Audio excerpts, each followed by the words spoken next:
Hello everyone, welcome to my YouTube channel farmer researcher. So आज है day 253 daily pharm MCQ dose series का, जिसमें हम daily के 50 एमसीक्यू क्वेश्चंस कंप्लीट करते हैं, जो कि different previous year question papers and reference book से लिए जाते हैं एंड सभी फार्मेसी रिलेटेड एग्जाम्स के लिए इम्पॉर्टेंट होते हैं। तो चलिए स्टार्ट करते हैं आज के पहले क्वेश्चन से। तो पहला क्वेश्चन है, cisapride is banned due to its side effect. तो सीसाप्राइड जो कि आपका गैस्ट्रोप्रोकाइनेटिक ड्रग है, it is a gastroprokinetic agent जो कि आपका गैस्ट्रोइसोफेजियल रिफ्लक्स डिजीज़ कंडीशन में यूज़ किया जाता है एंड इसको बैन कर दिया गया है किस साइड इफ़ेक्ट की वजह से।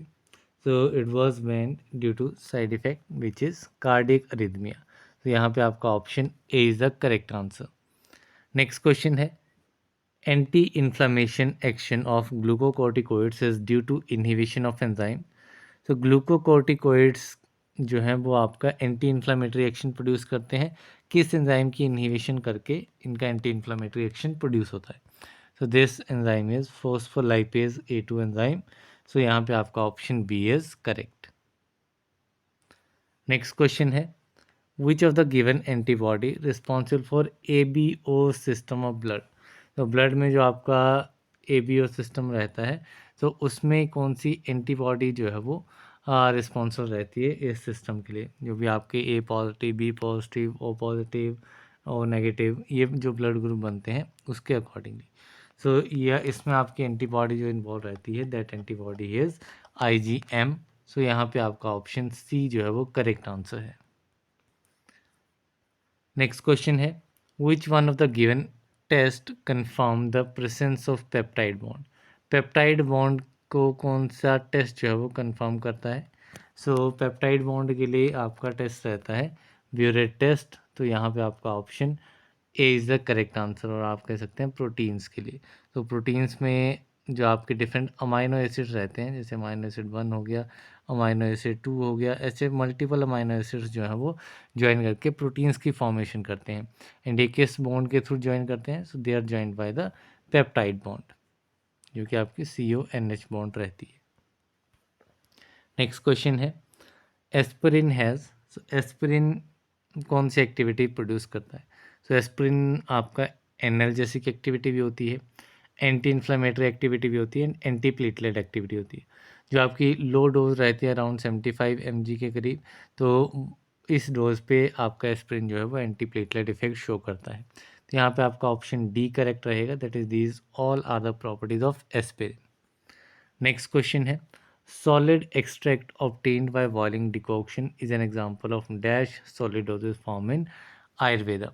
तो आयुर्वेदा में कौन सी डोजेज फॉर्म है जो कि आपकी जिसमें सॉलिड एक्सट्रैक्ट आपका obtain होगा जब आप डिकॉक्शन को बॉयल करेंगे। सो ये आपकी डोजेज फॉर्म रहती है एज पर आयुर्वेदा इज सुअरसा। सो यहाँ पे आपका option B is correct. The next question है, the limits for microbial contamination for crude plant materials as per WHO guidelines for Escherichia coli is dash microorganisms per gram।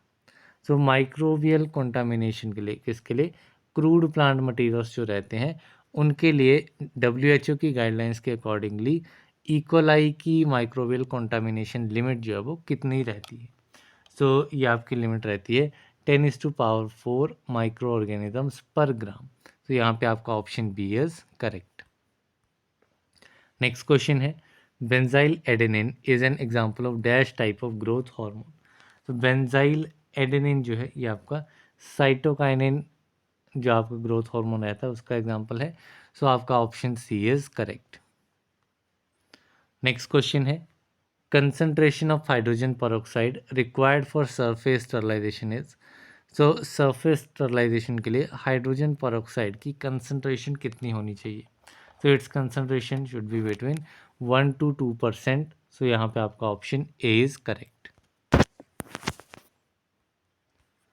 Next question है, dash test is useful in the identification of quinine. Quinine की identification के लिए कौन सा test जो है वो useful रहता है। So this test is thalleioquin test. So आप option D is correct. Next question है माइक्रो ऑर्गेनिज्म में कॉज सिफिल्स इज। तो सिफिल्स जो है वो किस माइक्रो ऑर्गेनिज्म की वजह से कॉज होती है, means causative organism. So the causative organism is Treponema pallidum. So यहाँ पे आपका option C is the correct answer. Next question है rotofil machine is use for. So rotofil machine का यूज़ क्या है। तो रोटोफिल मशीन जो है ये आपकी कैप्सूल वेइंग मशीन होती है, तो it is used for the weighing of capsules. तो यहाँ पे आपका option C is correct. Next question है if transplantation of an organ is fail due to non acceptance by the patient's body which immune response is responsible for such rejection. ठीक है, अगर किसी organ की ट्रांसप्लांटेशन की जा रही है एंड पेशेंट की बॉडी उसको एक्सेप्ट नहीं करती है, जिसकी वजह से ये ट्रांसप्लांटेशन फेल हो जाती है। सो इस नॉन एक्सेप्टेंस के लिए या इस रिजेक्शन के लिए कौन सा इम्यून रिस्पॉन्स जो है वो आपका रिस्पॉन्सिबल रहता है। तो ये रिस्पॉन्स आपका रहता है सेल मेडिएटेड इम्यून रिस्पॉन्स। तो यहाँ पे आपका option C is correct. Next question है अस्थमा में be attributed to. So asthma जो है it is attributed to allergic reactions of the mast cells in the lungs. Lungs में आपके जो मस्ट सेल्स रहते हैं उनमें एलर्जिक रिएक्शन होने की वजह से अस्थमा जो है वो कोज हो सकता है। तो यहाँ पे आपका option D is correct. Next question है Alzheimer's disease occurs due to degradation of central. तो अल्जाइमर डिजीज़ जो है वो कोलिनर्जिक न्यूरॉन्स की डिग्रेडेशन होने की वजह से कोज होता है। तो यहाँ पे आपका option B is correct. Next question है गोखरू बिलोंग्स टू डैश फैमिली। गोखरू की फैमिली क्या है, किस फैमिली को बिलोंग करता है। तो गोखरू जो कि आपका डायूरेटिक ड्रग की तरह यूज़ किया जाता है, so it belongs to Zygophyllaceae family. तो यहाँ पे आपका option D is the correct answer. Then next question है important use of arjuna is. Arjuna का इम्पॉर्टेंट यूज़ क्या है। सो द अर्जुना जो है ये आपका यूज़ होता है एज अ कार्डियोटॉनिक। सो यहाँ पे आपका option A is correct.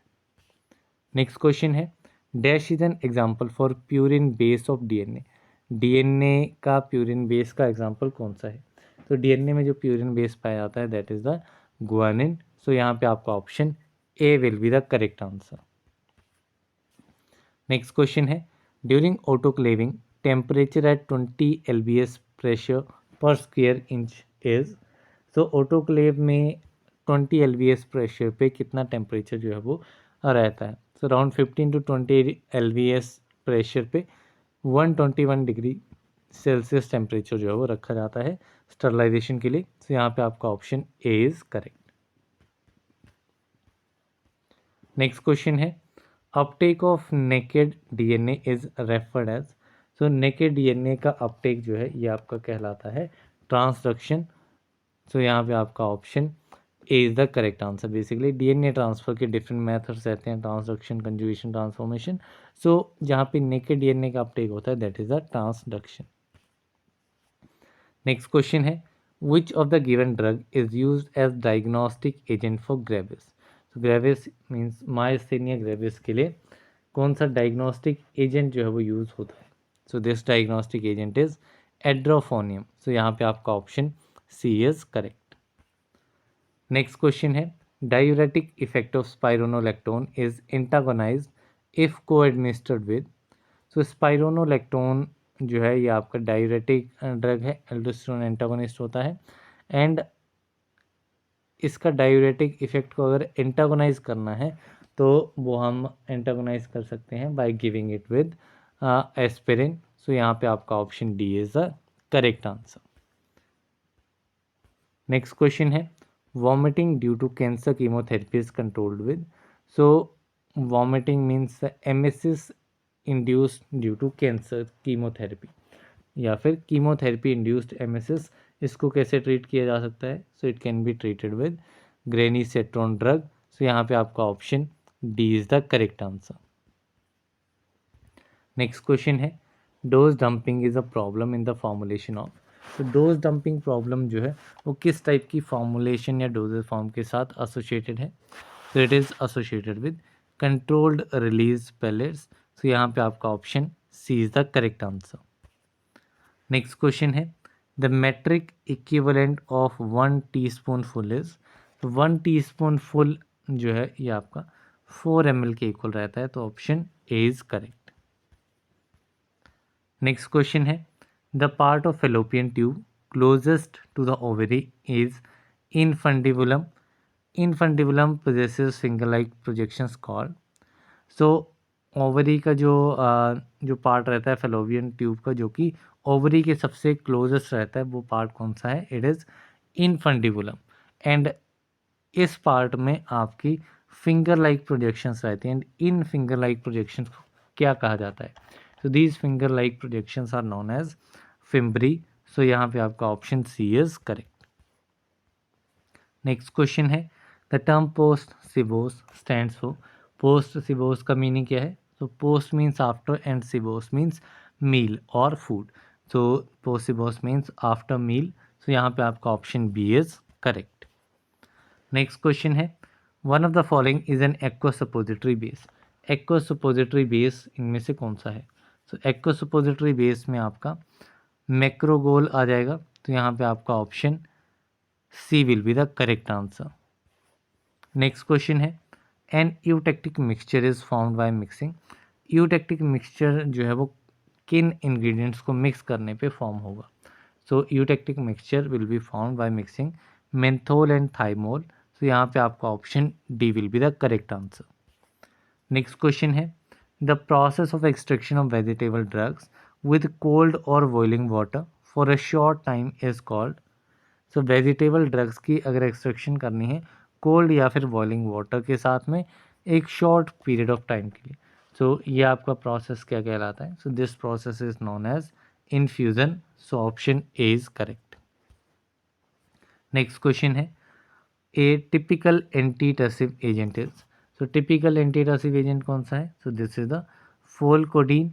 Antitussive agent है, कफ कंडीशंस में यूज़ किया जाता है। So option A is correct. Next question है the half life equation for a first order reaction is.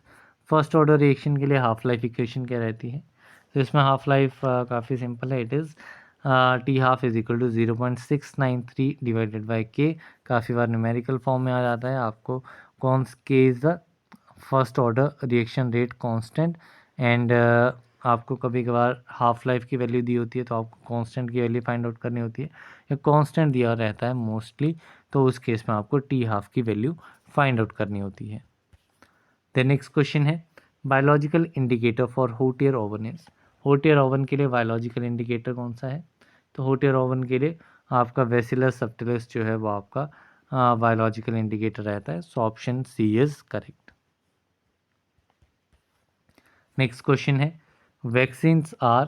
So vaccines क्या है? सो वैक्सीन्स आर किल्ड और attenuated suspension of microorganism. ठीक है, माइक्रो ऑर्गेनिज्म की किल्ड या फिर attenuated suspensions रहती हैं जिसमें बैक्टीरिया को किल कर दिया जाता है। मीन्स इस वे में रखा जाता है कि वो हार्मफुल इफेक्ट भी प्रोड्यूस ना करे एंड उसके अगेंस्ट स्पेसिफिक इम्यूनिटी भी प्रोड्यूस हो जाए। नेक्स्ट क्वेश्चन है diagnostic test for typhoid is. Typhoid के लिए डायग्नोस्टिक टेस्ट कौन सा है? तो टाइफॉइड के लिए आपका बिडाल टेस्ट जो है वो आपका टाइफॉइड के आइडेंटिफिकेशन के लिए रहता है और डायग्नोसिस के लिए।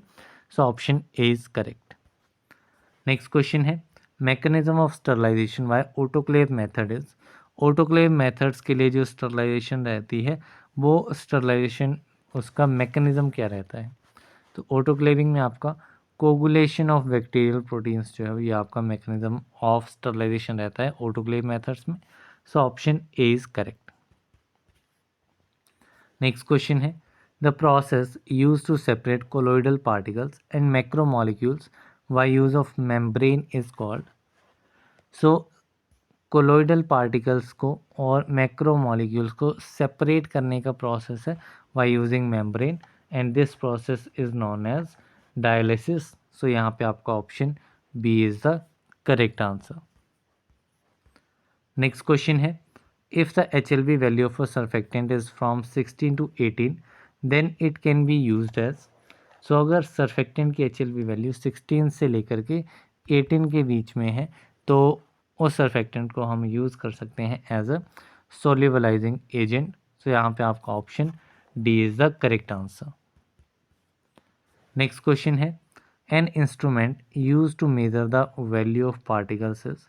पार्टिकल्स की वैल्यू को मेज़र करने के लिए और यू कैन से वॉल्यूम को मेज़र करने के लिए कौन सा इंस्ट्रूमेंट यूज़ किया जाता है? So the instrument used is Coulter counter. तो यहाँ पे आपका option A is the correct answer. Next question है an isothermal and comparatively slow recovery on standing of a material of a consistency loss through shearing is called. So एक isothermal and comparatively slow recovery हो रही है जब material को stand किया जा रहा है एंड कंसिस्टेंसी जो है उसकी वो लॉस्ट हो रही है शेयरिंग की वजह से। एंड ये आपका रिकवरी या आइसोथर्मल प्रोसेस क्या कहलाता है? So this process is thixotropy. So यहाँ पे आपका option B will be the correct answer. Next question है green bonds are use to made which type of gelatin. Green bonds जो हैं वो किस टाइप की जेलेटिन को बनाने के लिए यूज़ किए जाते हैं? So these are type B gelatin in which green bonds are use to made these type of gelatin, so option A is correct. Next question है blooming problem is associated with. तो blooming problem किसके साथ associated है? So it is associated with suppositories. So यहाँ पे आपका option A will be the correct answer. Next question है biological product use for active immunisation is. Active immunisation के लिए बायोलॉजिकल प्रोडक्ट कौन सा है? तो एक्टिव के लिए आपका वैक्सीन्स जो हैं ये आपकी एक्टिव इम्यूनाइजेशन प्रोवाइड करती हैं। सो यहाँ पे आपका option D will be the correct answer. Next question है graft rejection reactions are likely occur due to. तो जो ग्राफ्ट रिजेक्शन रिएक्शंस रहते हैं तो ये किसकी वजह से होते हैं? So they are due to T D lymphocytes. तो यहाँ पे आपका option C is the correct answer. Next question है ectopic pregnancy are referred as. Ectopic pregnancies क्या रहती हैं? So these are the implantation of embryo other than uterus. ठीक है, एम्ब्रायो की इम्प्लांटेशन होती है यूट्रस के अलावा अदर प्लेस पे। So these are the ectopic pregnancies. So यहाँ पे आपका option B is the correct answer. Next question है the chairman of the drug technical advisory board is. तो ड्रग टेक्निकल एडवाइजरी बोर्ड के chairman कौन रहता है? तो इसमें आपके टोटल 18 मेंबर्स रहते हैं जिसमें से 8 एक्स ऑफिशियो मेंबर्स रहते हैं। इन 8 में से ही एक एक्स ऑफिशियो मेंबर आपका रहता है director general of health services and this person is considered as a chairman of DTAB. So यहाँ पे आपका option C is correct. Next question है standards for ophthalmic preparations are given in the drug and cosmetic act 1940 under.